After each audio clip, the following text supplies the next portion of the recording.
jamais cesser bientôt. Mais ce n'est pas de notre bouche qu'on va parler cette fois-ci. Vous constaterez que est-ce que le PDC est arrivé, une autre délégation du PDC est arrivée à Saïwa peut-être depuis longtemps. Mais les délégations vont se succéder. Parce que la victoire du PDC-LDA, ça va partir de ce pays-là. La victoire du PDC-LDA va partir de ce pays-là. Parce que vous avez donné des illustres fils au PDC-LDA qui continuent de se battre pour que vos pleurs puissent cesser. Chers parents, avant, on vous disait que l'école était payante. C'est pas ça? Bon.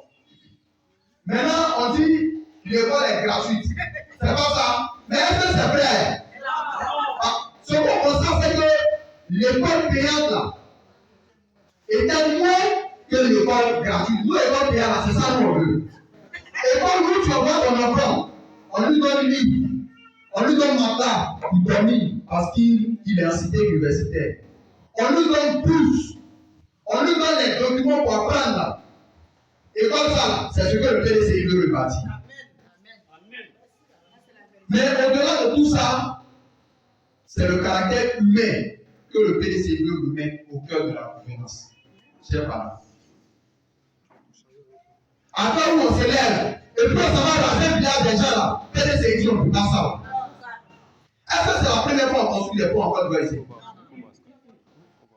Mais est-ce qu'on construit un pont au cœur du PDC derrière? Vous avez une fois entendu, ils ont tué l'homme dans le village de quelqu'un? Est-ce qu'on peut continuer dans ça, chers parents? Chers parents du Yoko, est-ce qu'on peut continuer dans ça? Le secret aujourd'hui, pour enlever ceux qui sont là, pour vous redonner votre dignité en tant qu'Ivoirien, il s'appelle Cheikh Tidiane Tia.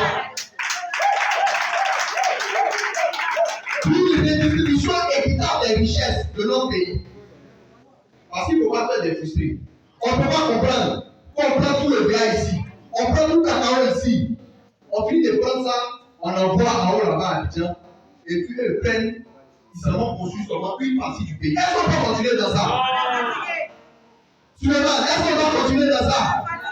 Parce que nous-mêmes, nos frères, qui sont du Nord, ils disent on ne peut pas continuer dans ça. Nous-mêmes, nos frères, disent on ne peut pas continuer et on ne doit pas continuer dans ça.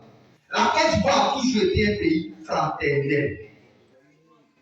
La Côte d'Ivoire a toujours été un pays fraternel. Et c'était le secret pour arriver là où nous sommes. Ce pays, on pouvait vivre en paix. Ce pays, on pouvait vivre heureux. Ce pays, on pouvait vivre et puis garder un peu pour ses enfants et puis ses enfants vont venir manger là. C'est cette Côte d'Ivoire qu'on veut le trouver, chers parents du Yoko.